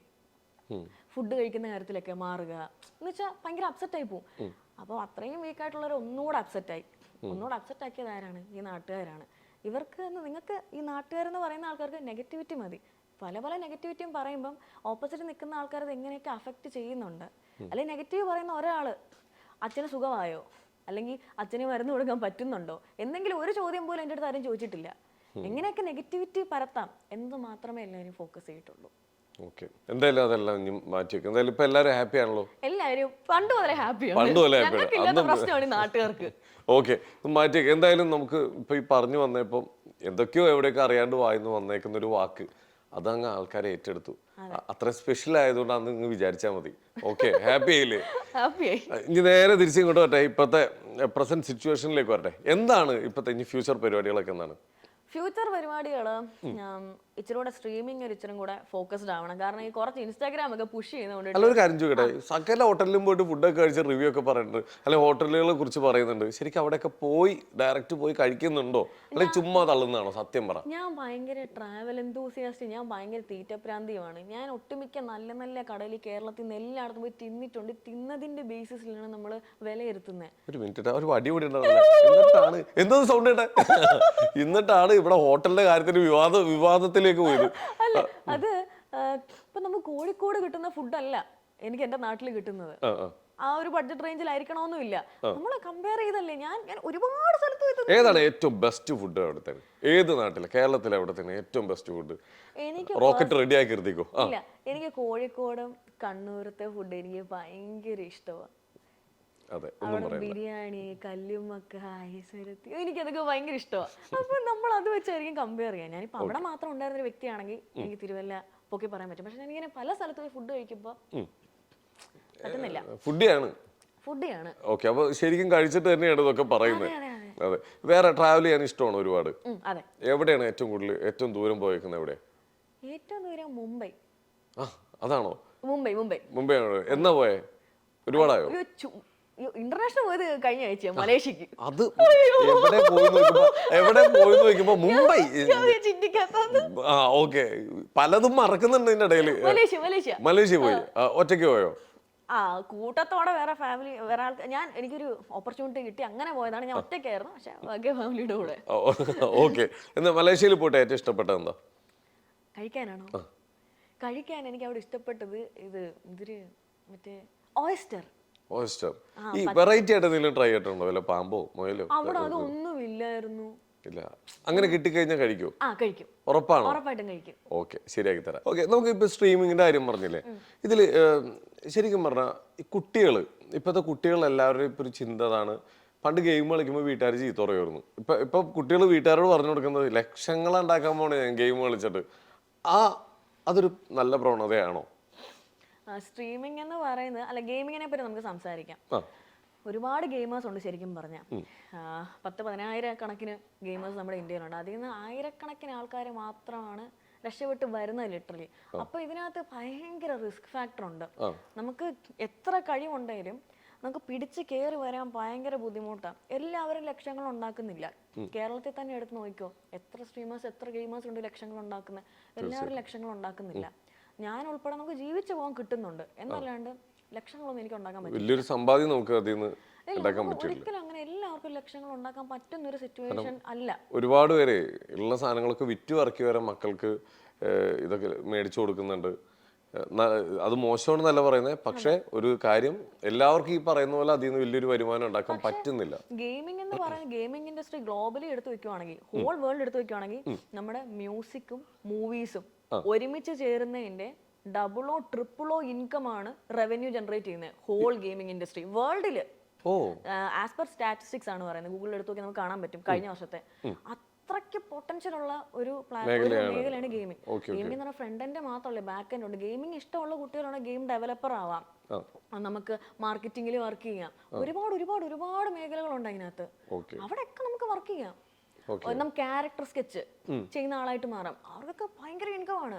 ഗെയിമിങ്ങിനെ ഇഷ്ടപ്പെടുന്ന ആൾക്ക് ഗെയിമിംഗ് ഫ്രണ്ട് എൻഡിൽ തന്നെ വർക്ക് ചെയ്യണമെന്നില്ല, ബാക്ക് എൻഡിൽ നമുക്ക് വർക്ക് ചെയ്യാം. ശരി, നല്ലൊരു സാധ്യതയാണ് ഇത്. അല്ലെ, അടുത്ത ഇപ്പത്തെ ജനറേഷന് സെലക്ട് ചെയ്യാവുന്ന ഒരു നല്ലൊരു ഓപ്ഷൻ കൂടിയാണ്. അല്ല, ചുമ്മാ ഗെയിം എന്ന് പറഞ്ഞു കഴിഞ്ഞാൽ ഗെയിം കളിച്ച് സമയം കളയുന്നത് മാത്രമല്ല, ബാക്ക് എൻഡ് ഉണ്ട്, ഒരുപാടുണ്ട്. ഓക്കെ ഓക്കെ, അങ്ങനെ ഉണ്ടാക്കുന്ന ആൾക്കാരുണ്ട്. ഉണ്ട്. അങ്ങനെ ഗെയിം ഡെവലപ്പറും ക്യാരക്ടർ സ്കെച്ച് ചെയ്യുന്ന ആൾക്കാരും ഇതിനെ മാർക്കറ്റിംഗ് ചെയ്യുക, ടെസ്റ്റ് ചെയ്യുക, ഇവരൊന്നും ഇല്ലേ പിന്നെ എങ്ങനെ ഒരു ഗെയിം ഉണ്ടാവുക? ഇവര് നമുക്ക് ഗെയിം ഉണ്ടാക്കി തന്നാൽ നമുക്ക് കളിക്കാൻ പറ്റും. ഇതിലൊക്കെ അപ്പൊ ഒരുപാട് സാധ്യതകൾ ഇപ്പോഴും ഉണ്ടല്ലേ? ഒരു ഗെയിമിന്റെ അകത്തേക്ക് നോക്കുവാണെങ്കിൽ ഒരുപാട് സാധ്യതകളുണ്ട്. പക്ഷെ നമ്മൾ വെളിയിൽ കാണുന്ന എക്സ്പോഷർ ഉള്ള സംഭവത്തിൽ മാത്രമേ പിടിക്കുന്നു. ഇതിലൊരു അപകടം എന്താ? ഇതിന്റെ എല്ലാത്തിനും ഒരു രണ്ട് സൈഡ് ഉണ്ടല്ലോ. ഇതിന്റെ ഗെയിമിംഗ് മേഖലയിലെ ഒരു അപകടം എന്താ? നമുക്ക് സ്റ്റെബിലിറ്റി എന്ന് പറയുന്ന കാര്യം വളരെ എന്താ പറയാ ക്വസ്റ്റ്യനബിൾ ആണ്. കാരണം കോമ്പറ്റീഷൻ വളരെ കൂടുതലാണ്. ടാലൻസ് ഓരോ വർഷം മുമ്പോട്ട് വരുമ്പോഴും ടാലൻസ് കയറി കയറി വന്നുകൊണ്ടിരിക്കുകയാണ്. അപ്പൊ അവിടെ എന്ന് പറയുമ്പോൾ നമുക്ക് എന്തുമാത്രം സ്റ്റേബിൾ ആയിട്ട് നമ്മളൊരു ഫേസ് ഉണ്ടാക്കി എടുക്കുന്നവരെ, ഇപ്പൊ കോമ്പറ്റേറ്റീവിനൊക്കെ പോവുകയാണെങ്കിലും നമ്മളൊരു ഫേസ് ഉണ്ടാക്കി പിടിച്ച് നിൽക്കുക എന്ന് പറയുന്നത് ഭയങ്കര ബുദ്ധിമുട്ടായിട്ടുള്ളൊരു കാര്യമാണ്. അപ്പം പിന്നെ ഡിപ്രഷൻ വരും. നമുക്ക് നേടിയെടുക്കാൻ പറ്റാതെ ആവുമ്പോൾ അതിൽ നിന്നുണ്ടാവുന്ന ഡിപ്രഷൻ. കാരണം അത്രയും ഒരാൾ വർക്ക് ചെയ്തിട്ടായിരിക്കും എങ്ങും എത്താതാവുന്നത്. അപ്പം നമ്മൾ കാര്യങ്ങളെല്ലാം പ്രോപ്പറായിട്ട് മാനേജ് ചെയ്തില്ലെങ്കിൽ ഇതിനും ഉണ്ട് ചീത്തവശങ്ങള് ബാക്കി എല്ലാത്തിനെയും പോലെ. ഒരുപാട് വളരെ ഡേഞ്ചർ ആയിട്ടുള്ള ഗെയിമുകളൊക്കെ ഇല്ലേ, അതും ഒരു ടൈമിലൊക്കെ പല പിള്ളേര് പോയി സൂയിസൈഡ് ചെയ്യുന്ന അവസ്ഥയിലൊക്കെ എത്തിയിട്ടുണ്ടായിരുന്നു. അങ്ങനത്തെ ഗെയിമുകളൊക്കെ ഇപ്പോഴും ഉണ്ടോ? അങ്ങനെ ചോദിച്ചാൽ അത്രയും നമുക്ക് വലിയ എക്സ്പോഷർ ഇല്ല. കാരണം നമ്മൾ ഇതുപോലെ ഓരോരോ കാര്യങ്ങൾ വരുമ്പോഴായിരിക്കും നമ്മളും അറിയുന്നത് കാര്യങ്ങളെ പറ്റിയുള്ള. പിന്നെ മണി ലോണ്ടറിങ് ഗെയിംസ്, അതായത് റമ്മി അങ്ങനത്തെ ഉള്ള ഗെയിംസ് ഒക്കെ, അതൊക്കെ ഓൾമോസ്റ്റ് ഇപ്പം ഒരു സൈഡാക്കി വെച്ചിട്ടുണ്ട് എന്നാണ് അറിയാൻ പറ്റിയിട്ടുള്ളത്. ബ്ലൂ വെയിൽ പോലത്തെ ഗെയിംസ് ഇപ്പോഴുണ്ടോന്ന് ചോദിച്ചു കഴിഞ്ഞാൽ അങ്ങനത്തെ ന്യൂസും കാര്യങ്ങളൊന്നും വന്നിട്ടില്ല. അതുകൊണ്ട് നമുക്കറിയത്തില്ല. പക്ഷെ പൂർണ്ണമായിട്ടും ഇല്ല എന്ന് പറയാൻ പറ്റുമോയെന്നൊന്നും എനിക്ക് അറിയത്തില്ല. എല്ലാ ഗെയിംസിനും അതിൻ്റെതായിട്ടുള്ള നല്ല ഭാഗങ്ങളും ചീത്ത ഭാഗങ്ങളും ഉണ്ട്. പക്ഷെ നമുക്ക് ഗെയിംസിനെ മൊത്തമായിട്ട് കുറ്റം പറയാൻ പറ്റത്തില്ല. ഇപ്പം ബ്ലൂ വെയിൽ ഓക്കെ മോശമായിട്ടുള്ള ഗെയിമാണ്, പക്ഷെ അപേക്ഷിച്ച് മറ്റേതൊരു ഗെയിമാണെങ്കിലും ഒരാളുടെ ഹാബിറ്റാണ്.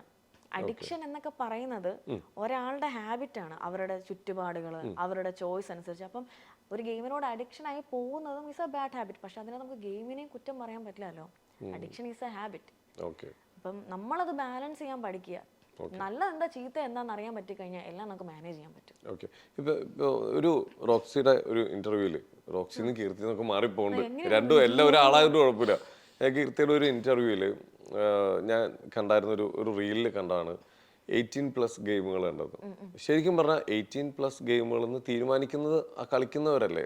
ആക്ച്വലി ഇപ്പോൾ ഒരു കുട്ടിക്കാണെങ്കിലും എല്ലാത്തിനും ലിമിറ്റ് വെച്ച് കഴിഞ്ഞാൽ നമുക്കത് ട്രൈ ചെയ്യുന്നതുകൊണ്ട് കുഴപ്പമുണ്ടോ? നമുക്ക് ഈ ഗെയിം വരുമ്പോഴത്തേനും അതിൽ തന്നെ ഇങ്ങനെ എത്ര ഏജിന് മണ്ടക്കോട്ടുള്ളതാണ് ഗെയിമിൽ തന്നെ എഴുതി വരും, അവരുടെ ഇതിനകത്ത് കാണും. ഈ 18+ കണ്ടന്റുകൾ എന്താണ് വ്യത്യാസം? എന്താ 18+ കണ്ടന്റ് എന്ന് പറയുമ്പോൾ ഒബ്വിയസ്ലി ചില ഇപ്പം GTA എടുക്കണം, ചില സീൻസുകൾ, ചില കാര്യങ്ങൾ, അത് അതിൻ്റെ അകത്ത് എന്താ പറയുന്നത് ഉണ്ടാവുന്ന ആക്ടിവിറ്റീസ് എന്തായിരുന്നു അത്?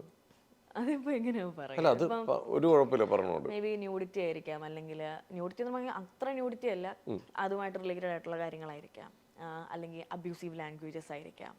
അങ്ങനെ ഫുൾ ന്യൂഡിറ്റി അങ്ങനെ പറയുന്നില്ല, ബട്ട് സ്റ്റിൽ അതെല്ലാം ഇതിൽ ഉൾപ്പെടുത്തിയിട്ടുണ്ട്. അതെ, അപ്പം അങ്ങനെ സെൻസേർഡ് ഒക്കെ ആയതുകൊണ്ടിട്ടാണ് 18+ അല്ലെങ്കിൽ ഇത്ര പ്ലസ് എന്ന് പറഞ്ഞ് വരുന്നത്. അപ്പം അത് നമ്മൾ കളിക്കുന്ന ആളല്ലല്ലോ തീരുമാനിക്കുക, അത് അവർ തരും. അവരുടെ ആ ഒരു ഗെയിമിൽ എന്തൊക്കെ തരത്തിലുള്ള കണ്ടന്റ്, ഇപ്പൊ മൂവി സെൻസർ ചെയ്യുന്നില്ലേ, തീർച്ചയായിട്ടും അതുപോലെ തന്നെയാണ് ഗെയിമിൽ സെൻസറിങ് ഉണ്ട്. അതുകൊണ്ടാണ് നമുക്ക് ഇങ്ങനെ കറക്റ്റ് ആയിട്ട് ഏജ് ക്രൈറ്റീരിയാസ് വന്നേക്കുന്നത്. അതുകൊണ്ടാണ് വ്യക്തമായിട്ട് 18+ ഗെയിമുകൾ നോട്ട് ചെയ്തേക്കുന്നത്. എല്ലാവർക്കും പറ്റത്തില്ല. ഇപ്പൊ GTA തന്നെ ആണെങ്കിലും ചില ചീറ്റ് കോഡ്സ് ചില സ്ഥലങ്ങളിൽ വരുമ്പം അവിടെ ചില ആക്ടിവിറ്റീസ് ഉണ്ട്, അത് നമുക്ക് ഇത്ര ഏജിന് താഴെയുള്ളവർക്കേ പറ്റത്തുള്ളൂ. അങ്ങനെ അതുകൊണ്ടാണ് ഗെയിം ഉണ്ട്.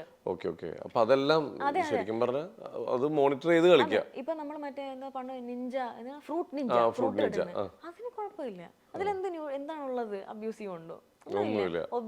നമുക്ക് റിലാക്സ് ചെയ്യാൻ വേണ്ടിട്ട് കുറച്ചു നേരം സമയം പോകാൻ വേണ്ടിട്ട് എല്ലാവരും വീഴുന്ന ഗെയിം അതിലൊന്നുമില്ല.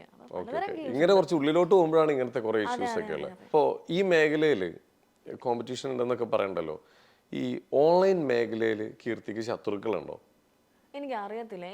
നമുക്ക് ആരോടും ശത്രുതയില്ല. കാരണം നമ്മളാരെയും ജഡ്ജ് ചെയ്ത് കണ്ടന്റ് ഇടാറൊന്നുമില്ല. ആരെങ്കിലും ഇപ്പൊ ഒരു ഇഷ്യൂ ഉണ്ടായി, ഒരു വിവാദത്തിലിരിക്കുന്ന സമയം കീർത്തിനെ ഫോക്കസ് ചെയ്ത് ഒരു ക്യാമ്പയിൻ നടത്തിയതായിട്ട് വല്ലതും ഫീൽ ചെയ്തിട്ടുണ്ടോ? അതെനിക്ക് ഫീൽ ചെയ്തിട്ടുണ്ട്. അതാണ് നാട്ടുകാരും പല ആൾക്കാരും ചേർന്ന് ക്യാമ്പയിൻ നടത്തിയ പോലെ എനിക്ക് ഫീൽ ചെയ്തിട്ടുണ്ട്. എനിക്ക് ആരുടെയും പേരെടുത്ത് പറയാൻ ഒട്ടും താല്പര്യമില്ല. എന്തിനാണ് നമ്മളായിട്ട് ഒരാളെ അല്ല അങ്ങനെ പേരൊന്നും പറയണ്ട, എന്തിനാ ഓരോരുത്തരുടെ വ്യക്തിപരമായി പോകുന്നു. അങ്ങനെ ഉണ്ടായിട്ട് തോന്നിയിട്ടുണ്ട്? ആവശ്യമില്ല. അതെ, എനിക്ക് തോന്നിയിട്ടുണ്ട്. കീർത്തിക്ക് തോന്നിയിട്ടുണ്ടോ എവിടെയെങ്കിലും ഞാൻ കുറച്ചും കൂടി ശരിയാവണമെന്നാണോ തോന്നിയേക്കുന്നത്, അല്ലെങ്കിൽ അത് അവരുടെ പ്രശ്നമായിട്ടാണോ തോന്നിയേക്കുന്നത്? ഞാൻ കുറച്ചും കൂടെ ശരിയാവേണ്ട കാര്യം ഉണ്ടായിരുന്നു. കാരണം നമ്മൾ സമൂഹത്തിന് മുമ്പിൽ അത്ര ഇന്നസെന്റ് ആയിട്ട് നിൽക്കാൻ പാടില്ല. നമ്മൾ സമൂഹത്തിന്റെ മുമ്പിൽ നമ്മളെ ആൾക്കാർ നല്ലവരാണെന്ന് വിശ്വസിച്ച് നമ്മൾ നമ്മുടെ വീട്ടിലെ കാര്യങ്ങളും മറ്റും പറയാൻ പാടില്ല. സമൂഹം നമ്മളെ പറ്റി എപ്പോഴും നമ്മൾ പറയുന്നതായിരിക്കണമെന്നില്ല സമൂഹം എടുക്കുന്നത്. സമൂഹത്തിൽ നല്ലവർ, എന്നെ ഇഷ്ടപ്പെടുന്നവരുണ്ട്, ചീത്തയായിട്ടുള്ളവരുണ്ട്. ഇപ്പൊ എൻ്റെ അച്ഛനെ പറ്റി ഞാൻ പറഞ്ഞ കാര്യം ഒരാൾ വിഷമിച്ച ബുദ്ധിമുട്ടിയാണ് പറയുന്നത്. അതിനെ ആ കണ്ണോടുകൂടെ അക്സെപ്റ്റ് ചെയ്ത ഒരു ഭാഗം ആൾക്കാരുണ്ട്. പക്ഷെ അതിനെ കൊട്ടിഘോഷിച്ച് എന്നെ മോശക്കാരിയാക്കാൻ ചിത്രീകരിച്ച ആൾക്കാരുണ്ട്. അതുകൊണ്ട് ഞാൻ ചെയ്ത തെറ്റ് ഒരിക്കലും നമ്മൾ ഇന്നസെന്റ് ആയിട്ട് എല്ലാം ഇങ്ങനെ വിളിച്ച് പറയാൻ പാടില്ലായിരുന്നു. അവരുടെ സൈഡിലെ തെറ്റെന്ന് പറഞ്ഞാൽ ആൾക്കാരെ ജീവിക്കാൻ അനുവദിക്കുക, ലിവ് ആൻഡ് ലിറ്റ് ലിവ്. ആരും നല്ല ആൾക്കാരൊന്നും അല്ല. കുറ്റം ചെയ്യാത്തവരെ കല്ലെറിയട്ടെ, കുറ്റം ചെയ്യുന്നവരെ കല്ലെറിയട്ടെ. ഈ ഒന്നും ചെയ്യാതെ ഏതെങ്കിലുമൊക്കെ വീഡിയോ ഒക്കെ എടുത്ത് റിയാക്റ്റും ചെയ്ത് ചുമ്മാ ചിരിച്ച് കിടക്കുന്നത് ഞാനൊക്കെ എന്തോ ചെയ്യട്ടെ. അങ്ങനെയാണെങ്കിൽ ആൾക്കാരെ പറഞ്ഞു പറ്റിച്ച് ജീവിക്കുന്ന എന്തോരം ആൾക്കാർ ഈ ലോകത്തുണ്ട്. അവരെ പറ്റി റിയാക്ട് ചെയ്യാനോ വാഴെടുത്ത് സംസാരിക്കാനോ ആർക്കും പറ്റത്തില്ല. തീർച്ചയായിട്ടും ഈ ഇൻസ്റ്റാഗ്രാമിലുള്ള സാധാരണ ആൾക്കാരെ പറ്റി എന്തെങ്കിലുമൊക്കെ 2 വർത്തമാനം പറയാം, അവരെ പറ്റി മോശക്കാരാക്കാൻ കുറച്ച് റീച്ച് ഉണ്ടാക്കാം. അത് കണ്ട് കരഞ്ഞായിരുന്നോ? കുറെ കരഞ്ഞിട്ടില്ല. എനിക്കെതിരെ ആരെന്ത് പറഞ്ഞാലും എനിക്ക് വിഷമം വരും. ആദ്യം ഞാൻ അങ്ങനെയാ, ഞാൻ ഇച്ചിരി ലോലയാ. ഈ കാണുന്നതൊക്കെ ഉള്ളൂ, ഉള്ളിലൊരു ചില്ലോട്ടാരോട്. അതെ, ഞാൻ വിഷമിക്കും, കരയും. പക്ഷെ രണ്ടാമത്തെ കാര്യം, കരഞ്ഞു കഴിഞ്ഞാൽ പിന്നെ നമ്മൾ ചിന്തിക്കും ഇനി ഇതിനെങ്ങനെ തിരിച്ച് റെസ്പോണ്ട് ചെയ്യാം. ലീഗലി വേണോ അല്ലാതെ വേണോ? ഓക്കെ, ഇപ്പൊ എന്തായാലും ഒരു ധൈര്യമായി. ഞാൻ ആരെന്ത് പറഞ്ഞാലും ലീഗലി പോയി കഴിഞ്ഞാൽ നമുക്കൊരു ഉത്തരം കിട്ടും.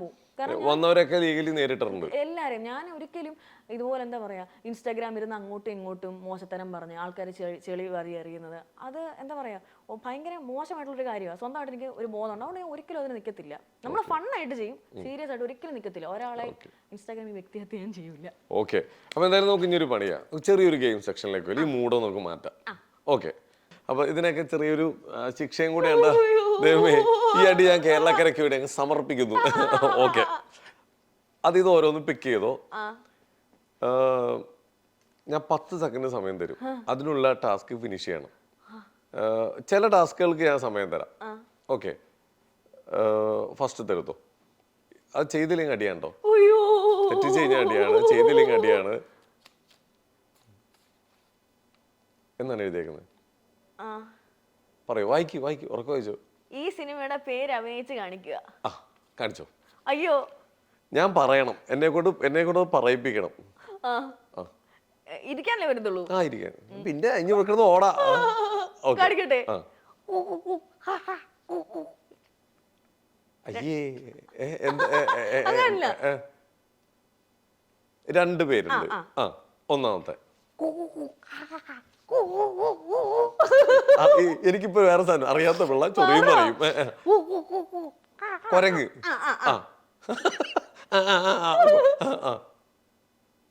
പേര്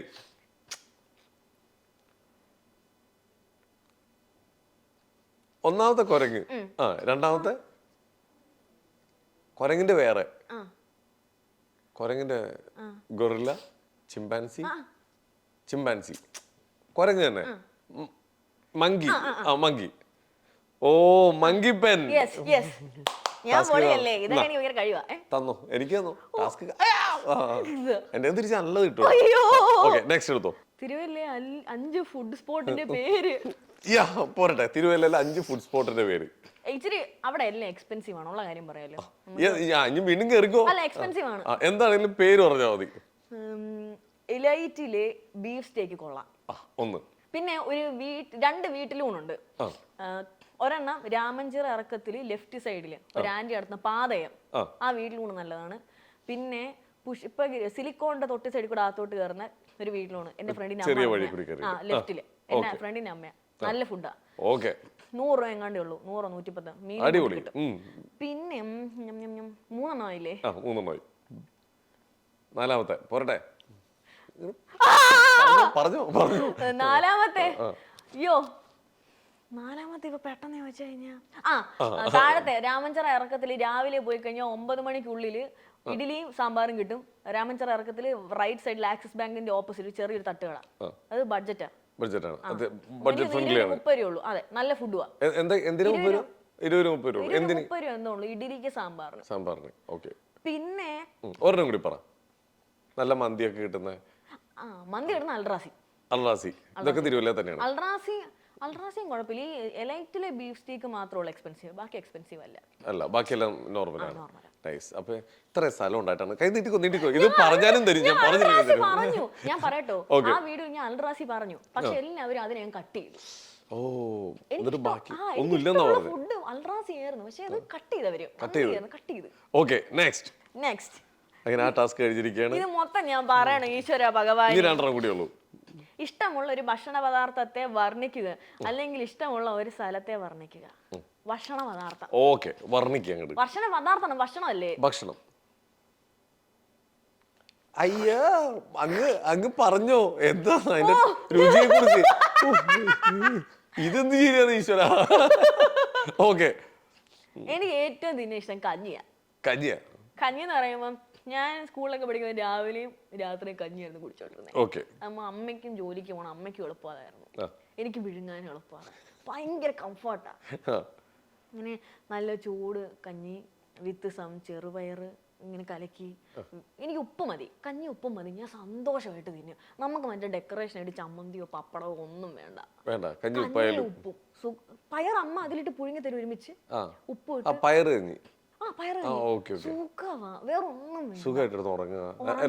നല്ല എനർജിയാണ് രാവിലെ. പിന്നെ വണ്ണവും വെക്കൂല. ഞാൻ കഴിക്കുമ്പോ വണ്ണം വെക്കൂലായിരുന്നു. കഞ്ഞി എനിക്ക് ഭയങ്കര ഇഷ്ടമാണ്. ഈ സിനിമയുടെ പേര് വരച്ച് കാണിക്കുക. ഇത് സിമ്പിൾ അല്ലേ? ഇത് ഞാൻ വരയ്ക്കാലോ അല്ലേ? വരച്ചോ. എത്ര സമയം തരും? ഒരു അരമണിക്കൂർ മതിയാ? അങ്ങനെ സമയം തരണേ വരയ്ക്കാനേ. ഇതിലൊരു താജ്മഹൽ പണിയും.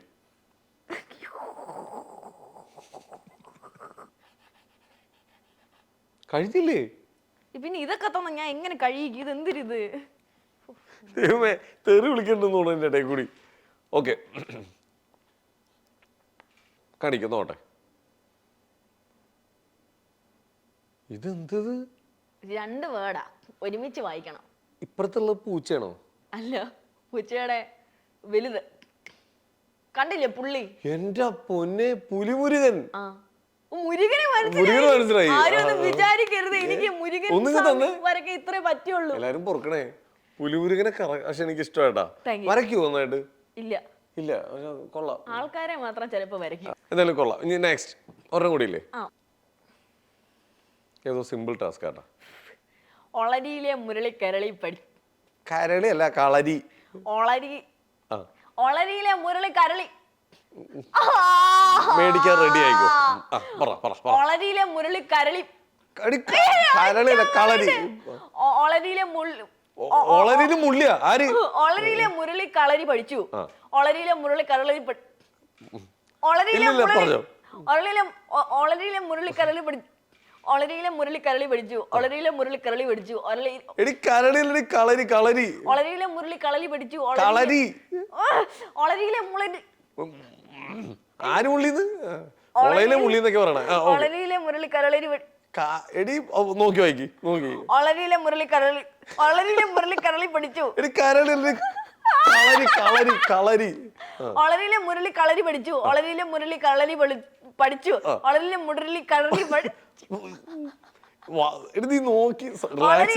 കള്ളരി പഠിച്ചു. ഒളരിയിലെ മുരളി കള്ളരി പഠിച്ചു. ഒളരിയിലെ മുരളി കള്ളരി പഠിച്ചു. എന്റെ പൊന്നു മുരളി ഞങ്ങളോട് പൊറുക്കണേ. കൈ നീട്ടിക്കോ. പറയോ വേണ്ട ഒരു ചാൻസ് കൂടി തരാം. ഒളരിയിലെ മുരളി കളരി പഠിച്ചു. ഒളരിയിലെ മുരളി കളരി പഠിച്ചു. ഒളരിയിലെ മുരളി കളരി പഠിച്ചു. ഇനി കാണാതോറ. ഒളരിയിലെ മുരളി കളരി പഠിച്ചു. ഒളരിയിലെ മുരളി കളരി പഠിച്ചു. ഒളരിയിലെ മുരളി കളരി പഠിച്ചു. ഫൈനലി അടി കിട്ടുമെന്ന് വിചാരിച്ചപ്പോ കാര്യം നടത്തി. അല്ലെങ്കിൽ ഇങ്ങനല്ലേ പണ്ട് ടീച്ചർമാര് ഇതുപോലെ അടി തരാൻ വരുമായിരുന്നു. കിട്ടാറുണ്ടായിരുന്നോ സ്കൂളിൽ നിന്നൊക്കെ? അവന് 5 എങ്ങനെ കിട്ടാനാ? 5 ദിവസം സ്കൂളിൽ പോകേണ്ടത് ഞാൻ 2 ദിവസം അല്ലേ പോകും. മടിയായിരുന്നോ? എനിക്ക് പോകുമ്പോൾ എന്തോ പോലെ എന്നിട്ട് എന്തിനൊക്കെ റാങ്ക് ഒക്കെ ഉണ്ടായിരുന്നില്ലേ? അത് PG ടോപ്പർ ആയിരുന്നു. Topper അതിൽ ആയിരുന്നു? മാത്രം PG മാത്രം നന്നായിട്ട് പഠിച്ചു. BCom ഇച്ചിരി ഉഴപ്പി, പക്ഷേ സ്കൂൾ മൊത്തം ഉഴപ്പലായിരുന്നു. എങ്ങനെ പഠിക്കാൻ? അല്ല, ഒരു കാര്യം ചോദിക്കട്ടെ, എവിടെ നിന്നാ തേപ്പ് കിട്ടിയേ? അതൊക്കെ ഒരു കഥയല്ലേ. അത് തേപ്പെന്ന് പറയാൻ കിട്ടിയതാണോ കൊടുത്തതാണോ? കിട്ടിയതാണ്. എനിക്ക് എങ്ങനെ തേക്കാനുള്ള കഴിവില്ല. അത്യാവശ്യം നല്ല രീതിയിലാണോ കിട്ടിയത്? ഇപ്പൊ കൊറേ വർഷമായി, എനിക്ക് തോന്നുന്നു 7 വർഷമായെന്ന് തോന്നുന്നു. ഓക്കെ, ഹാപ്പിയാണോ? തേപ്പ് കിട്ടിയതിനോ? ഞാനിത് അവനോട് ചോദിക്കണ്ടേ ഹാപ്പി ആണോന്ന്? അവൻ ദൈവമേ, ആര്? അവൻ. ഓക്കെ. ഈ സ്ട്രീമിംഗിൽ കൂടി ആരെങ്കിലും വന്നിട്ട് എന്തെങ്കിലും ഒക്കെ കാണിച്ചിട്ടുണ്ടോ? എന്തായാലും ഒരു ഓപ്പൺ ഇതല്ലേ? ഒമേഗിളിനകത്ത് കാണിച്ചിട്ടുണ്ട്. ഹോ, എന്തായിരുന്നു? എന്തായിരിക്കും കാണിക്കാൻ? ഓ മൈ ഗോഡ്, ദത് ശുഷ്കാന്തി കാണിച്ചു. കാണിക്കാൻ പാടില്ലായിരുന്നു അത്. നീ എന്തിനാ കാണാൻ പോയിട്ട് അവിടെ ഇരുന്നു? ഞാൻ മാത്രല്ല, വേറെ കുറച്ച് പെണ്ണുങ്ങളും കണ്ടിട്ടുണ്ടെന്നേ. നമ്മള് ഇവൻ ഇതിനു വേണ്ടി തന്നെ ഒരു ചുരുണ്ട മുടിയുള്ള ഒരുത്തൻ, അവൻ ഭയങ്കര ഫേമസ് ഇൻസ്റ്റാഗ്രാമിൽ. ഇത് ഒമേഗിള് ചെയ്യുന്ന എല്ലാവരും ഇതിനകത്ത് പരിചയമുള്ള ആളാണോ ഈ കൊണ്ടു കാണിച്ചിട്ടും പോയെ? ഇത് നമുക്ക് ആർക്കും അറിയത്തില്ല, പക്ഷെ ഇവൻ വരും, എല്ലാവരും ലൈവ് ആണെന്നൊക്കെ അറിയാൻ. ആരാണ് ആ ചുരുണ്ട മുടിയുള്ള ഒരുത്തൻ എല്ലാവർക്കും പോയി കാണിച്ചു കൊടുക്കുന്നത്? ഒരു വൃത്തിയോട്ടൻ സ്ട്രീമിങ്ങിനകത്ത് ലൈവ് പോകുന്ന എല്ലാവർക്കും അറിയാം ഇവനെ പറ്റി. ഇവൻ ഏതൊന്നും അറിയത്തില്ല, ഒരു നാണോ ഇല്ല വന്നിരിക്കും. മോന്തായും കാണിച്ചോണ്ട് എല്ലാം കാണിച്ചോണ്ട്. അപ്പൊ സ്ക്രീൻഷോട്ട് നിനക്ക് അപ്പൊ തന്നെ കട്ട് ചെയ്യാൻ പാടില്ലേ? കട്ട് ചെയ്തിട്ട് നമ്മുടെ ഹോൾ സംഭവം തന്നെ എടുത്ത് കളയണം. അപ്പൊ തന്നെ പ്രൈവറ്റ് ആക്കും. ഇത്രയും വലിയൊരു എക്സ്പേർട്ട് ആരാടാ എല്ലാവർക്കും പോയി കാണിച്ചു കൊടുക്കുന്നത്? നാണമില്ല വൃത്തികെട്ടവന്. ഇത്രയും പേർ ലൈവിൽ കൂടെ പോവല്ലേ? ഒരാളുടെ ആണെ പോട്ടെ, എന്തോരം പേര് ലൈവ് ചെയ്യുന്നു, എന്തോരം പേര് ഒമേഗിളിൽ കയറുന്നു. ലൈവ് ചെയ്യാത്തവരും പോലും കാണുന്നില്ലേ? ശരിയല്ല, അത്രയും പേരുടെ ഇടയിലേക്ക് നിങ്ങളും കാണൂലേ? അയ്യേ മോശം, അക്രമിച്ചൊക്കെ കാണിക്കണേ. എന്തായാലും കൊള്ളാം. ഇവന് ഇതിനും മാത്രം എന്താണാവോ ഈ പൊക്കി കാണിച്ചോണ്ടിരിക്കണേ? ചിലപ്പോ അത് ഒരു മാനസിക വൈകല്യമായിരിക്കും. ഇതിന്റെ പുറകെ വാലും പിടിച്ചോണ്ട് കുറെ പേര് വരും. അല്ല, അങ്ങനെയൊക്കെ വന്നു കഴിഞ്ഞാൽ റിപ്പോർട്ട് ചെയ്യാനൊക്കെ ഓപ്ഷൻ ഉണ്ടോ? റിപ്പോർട്ട് ചെയ്യാൻ അതിനകത്ത് ഓപ്ഷൻ ഉണ്ട്, പക്ഷെ റിപ്പോർട്ട് ചെയ്താലും പൈസ കാണാൻ എന്തായാലും കാണും.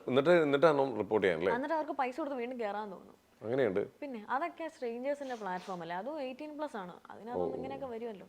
ഓക്കെ. കീർത്തിയുടെ അഭിപ്രായത്തിൽ ഏറ്റവും ഈ നാട്ടിലെ ഏറ്റവും മോശം പ്ലാറ്റ്ഫോം ഏതായിട്ടാണ് തോന്നിയേക്കുന്നത്? ഏതിന്റെ? നമ്മുടെ ഓൺലൈൻ മേഖലയിലെ സ്ട്രീമിങ്ങിലാണെങ്കിലും എന്തെങ്കിലും ഒരു സാധനം മനസ്സിൽ ഇത് നമ്മുടെ നാട്ടിൽ ഉണ്ടെങ്കിൽ പണി കിട്ടും എന്ന് തോന്നിയേക്കുന്ന ഒരു പ്ലാറ്റ്ഫോം ഏതാ? അതിപ്പോ സോഷ്യൽ മീഡിയയുടെ പോക്ക് വെച്ചിട്ട് സോഷ്യൽ മീഡിയ എന്ന് തന്നെ എനിക്ക് പറയാൻ പറ്റും. കാരണം എന്താണെന്ന് വെച്ചാൽ അതിന് ഒരു നെഗറ്റീവ് വശമുണ്ട്. ഇപ്പൊ ഭയങ്കരമായിട്ട് നടക്കുന്ന ഒരു വശം, അതായത് ഇപ്പം റീസെന്റ് മരിച്ച ദീപക് എന്ന് പറഞ്ഞ ചേട്ടൻ ഒരാളെ റീച്ചിന് വേണ്ടി അനാവശ്യമായിട്ട് ബലി കൊടുത്തവിടെ. അത് പുള്ളി മരിച്ചത് കൊണ്ടാണ് ഇത്രയും വലിയ പ്രശ്നമായത്. ഇതുപോലെ റീച്ചിന് വേണ്ടി ആരെ പറ്റി മോശം പറയുന്നുണ്ട്. അതൊരു വലിയൊരു നെഗറ്റിവിറ്റിയാണ്. നാളെ ഇപ്പം ചേട്ടനെ പറ്റിയും പറയാം ആൾക്കാർക്ക് റീച്ചിന് വേണ്ടി. പറയും അങ്ങനത്തെ ഒരു ഞാൻ പറയും തടുക്കാൻ പറ്റില്ല. ഞാൻ പറഞ്ഞു കൊടുക്കും. അതൊരു വലിയൊരു നെഗറ്റീവാണ് ഞാൻ കാണുന്നത്. അതൊരു ഇന്ന പ്ലാറ്റ്ഫോം എന്ന് പറയല്ലേ, ഈ ഒരു പ്രവണത അത് വലിയൊരു നെഗറ്റിവിറ്റി തന്നെയാണ്. നാളെ ആർക്കും ആരെയും പറ്റിയും എന്ത് തോന്നിവാസവും പറയാം എന്നുള്ളൊരു ലൈസൻസ്. ഇതൊക്കെ മാറി ചിന്തിക്കണം. എന്തായാലും കീർത്തി പറഞ്ഞ ഒരു കാര്യം എനിക്ക് ഭയങ്കര ഇഷ്ടമായി. കാരണം ഇപ്പോഴും പല പെൺകുട്ടികൾക്ക് അറിയില്ല, അവർക്കൊരു മോശമായിട്ടൊരു അബ്യൂസ് ഉണ്ടെങ്കിൽ അത് വീഡിയോ എടുക്കാം. അത് നമുക്കൊരു തെളിവാണ്.